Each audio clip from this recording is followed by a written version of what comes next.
Hello નમસ્કાર વિદ્યાર્થી મિત્રો, વૈદ ડિજિટલ એજ્યુકેશનમાં આપનું હાર્દિક સ્વાગત છે।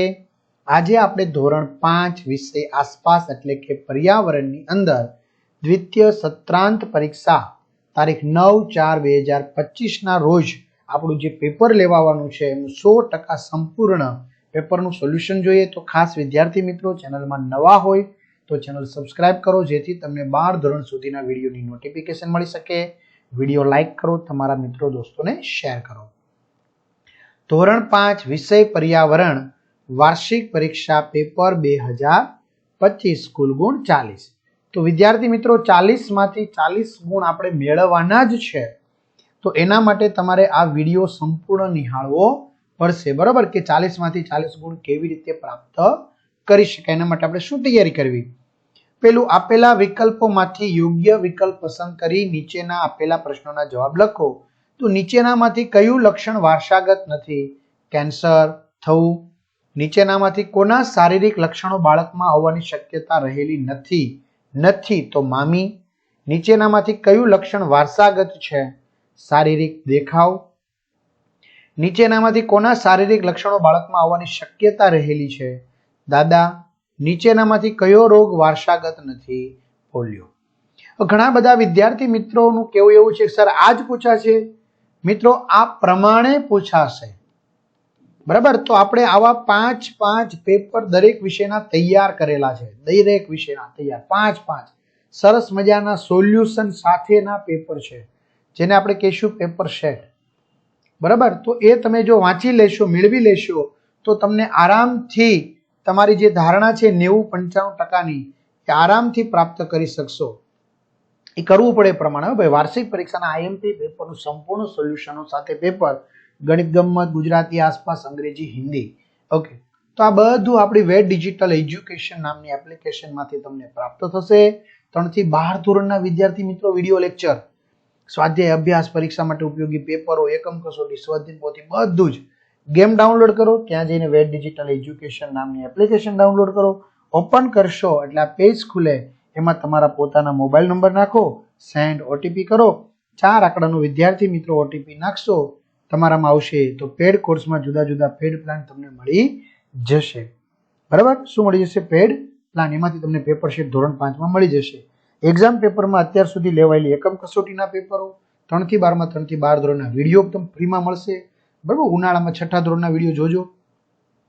ગણિત, ગુજરાતી આસપાસ હશે, ઇંગ્લિશ, હિન્દીના વિડીયો, સ્વાધ્યાય પોથી, પ્રોજેક્ટ પ્રવૃત્તિની પણ સરસ મજાની પીડીએફ ફ્રીમાં મળી જશે। ઓકે, ચાલો તો આપણે આગળ વધીએ ફરી પાછા મિત્રો।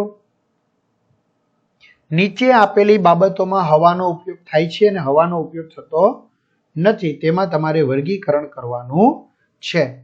તો હવાનો ઉપયોગ થાય છે ચૂલો સળગાવવા, સીટી વગાડવા, ચશ્માના કાચ સાફ કરવા, ખબર ને ઘણા મિત્રો ચશ્મા કાઢી પછી માથે ફૂંક મારે, હા એવી રીતે, ફરકડી ફેરવવા, વાંસળી વગાડવા। ઉપયોગ થતો નથી દોડવા, તાલી પાડવા, ક્રિકેટ રમવા, ઢોલ વગાડવા માટેનો ઉપયોગ થતો નથી। ચલો જોડકા જોડો, ખાસ મિત્રો આ યાદ રાખજો।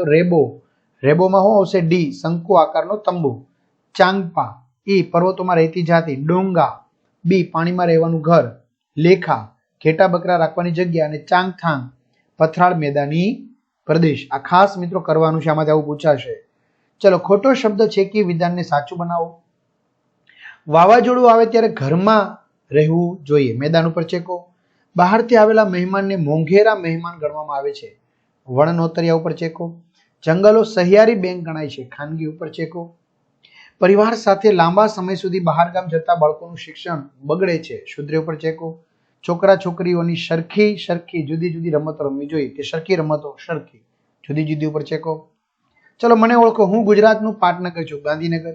હું ગુજરાતમાં આવેલી સૌથી મોટી નદી છું, નર્મદા। હું ગુજરાતમાં આવેલી એશિયાની સૌથી મોટી ડેરી છું, અમૂલ। હું ગુજરાતનો એકમાત્ર ગિરિમથક છું, સાપુતારા। હું ગુજરાતમાં ઘુડખર અભયારણ્ય ધરાવતો જિલ્લો છું, કચ્છ। ખરા ખોટા પણ મિત્રો ઈઝી છે, જો સજીવ ખેતી માનવ સ્વાસ્થ્ય માટે સારી માનવામાં આવે છે, ખરું। પાક સારો થાય તે માટે રાસાયણિક ખાતરનો વધુ ઉપયોગ કરવો જોઈએ, ખોટું। અળસિયા જમીનને ફળદ્રુપ બનાવે છે, ખરું। જંતુનાશક દવાના વધુ પડતા ઉપયોગથી જમીનની ગુણવત્તા સુધરે છે, ખોટું। અળસિયા દ્વારા તૈયાર થતું ખાતર ખૂબ મોંઘું પડે છે, ખોટું। ચાલો પ્રશ્નોના જવાબ આપો. જંગલો બચાવવા શું શું કરી શકાય? તો મિત્રો આવો 7 મુદ્દા લખવા જરૂર નથી, તમારે તે 5-6 મુદ્દા લખી શકો. તો આપણે આમ લખવાનું, જો જંગલો બચાવવા માટે નીચે મુજબના ઉપાયો કરવા જોઈએ. જંગલોનું જતન કરવું, વૃક્ષ છેદન પર કડક નિયંત્રણો મૂકવા અને ગેરકાયદેસર વૃક્ષો કાપતી વ્યક્તિઓને સજા કરવી જોઈએ. જંગલોની જાળવણી અને સંરક્ષણમાં સ્થાનિક લોકો અને ગ્રામવાસીઓની સક્રિય ભાગીદારી કરવી. પડતર જમીનમાં પ્રાપ્ત બધી જગ્યા પર ઝડપી ઉછેર પામતા છોડ રોપી જંગલોનો વિકાસ કરવો જોઈએ. જંગલ ખાતાના કાર્યક્ષેત્રને વિશેષ સ્થાન આપવું જોઈએ. સામાજિક વનીકરણમાં લોક ભાગીદારી વધારવી જોઈએ. વૃક્ષારોપણ અને વન મહોત્સવ જેવા કાર્યક્રમોને પ્રોત્સાહન આપવું જોઈએ. વિશ્વ વન દિન અને વિશ્વ પર્યાવરણ દિન જેવા પર્યાવરણલક્ષી દિવસો ઉજવવા જોઈએ. કયા કયા કારણોસર લોકો સ્થળાંતર કરતા હોય છે? તો વ્યક્તિને ઘણા બધા કારણોના લીધે સ્થળાંતર કરવું પડે છે. જેમ કે બંધ બાંધવાનો હોય, નેશનલ હાઈવે બનાવવાનો હોય, આપત્તિ આવી પડે ત્યારે, પૂરની સ્થિતિ હોય ત્યારે, બાળકોને શિક્ષણ માટે, નોકરીમાં બદલી થવાથી, આજીવિકા માટે વગેરે કારણોસર સ્થળાંતર કરવું પડે છે. તમે ઘર અને શાળાની સફાઈ શા માટે કરો છો? તો અમે ઘર અને શાળાની સફાઈ કરીએ છીએ કારણ કે જો ઘર અને શાળા સ્વચ્છ રાખીએ તો માખી, મચ્છર અને રોગોના જંતુઓનો ઉપદ્રવ થાય નહીં, અથવા પાણી ભરાયેલું ન રહે તો તેની આસપાસ દુર્ગંધ ન ફેલાય અને મચ્છરો પેદા ન થાય. પરિણામે આપણને રોગ ન થાય અને તંદુરસ્તી જળવાઈ રહે, તેથી મન પ્રફુલ્લિત જ રહે અને માનસિક સ્વસ્થ પણ રહી શકીએ, તેથી સફાઈ કરવી જરૂરી છે. ધરતીકંપ આવે ત્યારે કયા કયા પગલાં લેવા જોઈએ? ધરતીકંપ આવે ત્યારે ઘરમાંથી બહાર નીકળી ગભરાયા વિના ખુલ્લા મેદાનમાં જતા રહેવું. શાળા કે ઘરમાં હોય તો દિવાલના ખૂણામાં ઊભા રહેવું. બહાર નીકળવું શક્ય ન હોય તો ટેબલ જેવી મજબૂત વસ્તુની નીચે બેસી પાયા મજબૂતીથી પકડી રાખવા. બહુમાળી મકાનો કે ઇલેક્ટ્રિક થાંભલાથી દૂર રહેવું. કાચની બારીઓથી દૂર રહેવું. સીડી ઉતરતી વખતે ભીત તરફ ચાલવું. ધ્રુજારી બંધ ન થાય ત્યાં સુધી સલામત સ્થળે જ રહેવું. ઈંધણ કે બળતણના બચાવ માટે તમે કયા ઉપાયો સૂચવશો? ઈંધણ બચાવવા માટે નીચે પ્રમાણેના ઉપાયો કરવા જોઈએ. સરકારી બસોનો વધુમાં વધુ ઉપયોગ થવો જોઈએ. વ્યક્તિગત વાહનોનો ઓછામાં ઓછો ઉપયોગ થવો જોઈએ. 4 રસ્તા પર લાલ લાઇટ હોય ત્યારે અને રેલવે ફાટક બંધ હોય ત્યારે વાહનોનું એન્જિન બંધ રાખવું જોઈએ, એટલે કે ગાડી ઓફ રાખવી જોઈએ. સૌર ઉર્જાનો વધુમાં વધુ ઉપયોગ કરવો જોઈએ. અમુક રસોઈ માટે સૂર્ય કુકરનો ઉપયોગ કરવો જોઈએ.